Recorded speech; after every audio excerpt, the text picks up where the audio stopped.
Okay, we're back again with Coach Gilman here with a final video that outlines the 3 last steps of the 12 steps that was discussed in letting you know that this is how you navigate in getting on the college recruiting radar. So it's a privilege to be with you in this final video outlining the final step, which is the C within that sort of thing that I developed called E3C.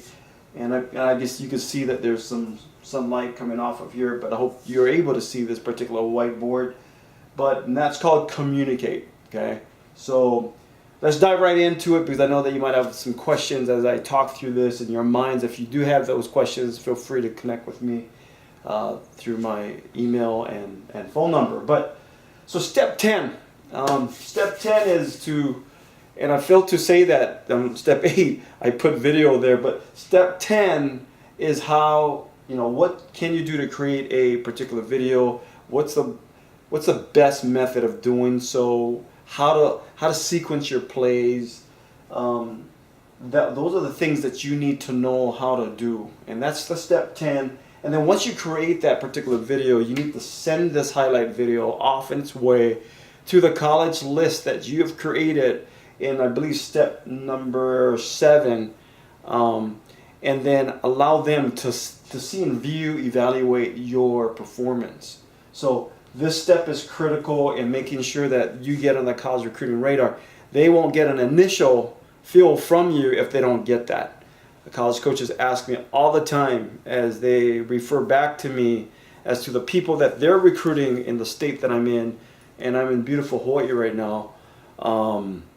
And of course from other states as well. They call me and they go, what is this player's profile, but do you have a video?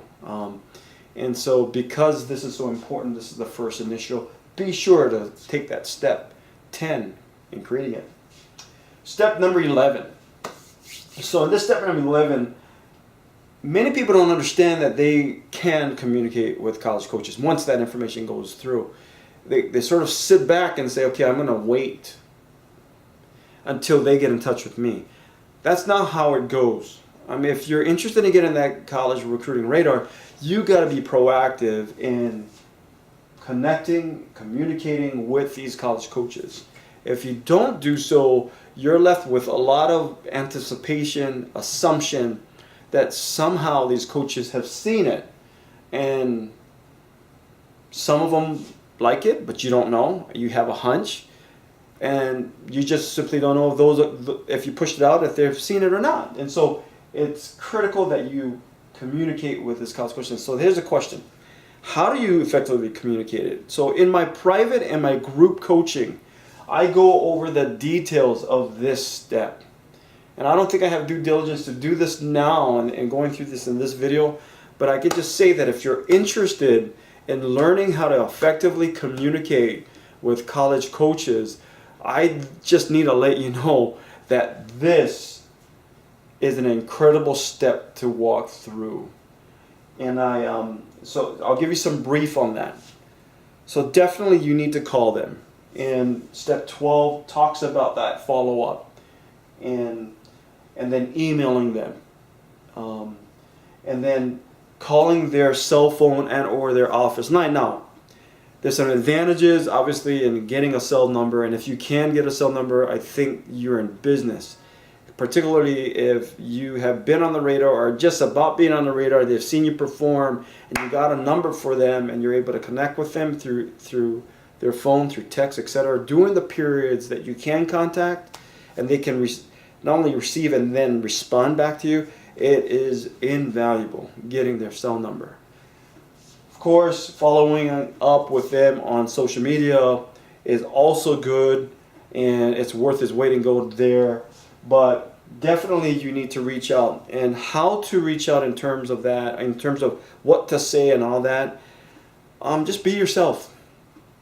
Be yourself and ask critical questions to support your interest in getting on that radar. Now, like I said, on my live coaching, my personalized private coaching and group coaching, I go into detail about what to say, how to say, when to say it, and why to say it. And so if you want more information, feel free to connect with me. Like again, I said, you can connect with me through Instagram, Twitter, email, Facebook. Love to meet with you online and or in person if there's something that we can do to support your son or your daughter getting on the college recruiting radar. I've done this for many of years, have taught so many student athletes. Take this step, step 11, and this step, step 12, to get them their scholarship. Really, really valuable. So, yeah, I can go into detail when you and I meet, but just so that you know, just be yourself in the communication, be able to ask the right questions and being able to ask the right words within the question so that they can respond back to you is real critical, and I can help you with that in person. So, all right, so this concludes the 3 videos, or it's called modules in my group and personalized coaching, one-on-one coaching, but this particular video is the last of the 4 that we wanted to share with you in getting you the steps needed to get on the college recruiting radar. So if you need more help, please feel free to reach out at me. I would love to help you in any way. Go get them, okay? Go get that opportunity to be on that radar. And we'll see you again. All right, take care. From Hawaii, aloha.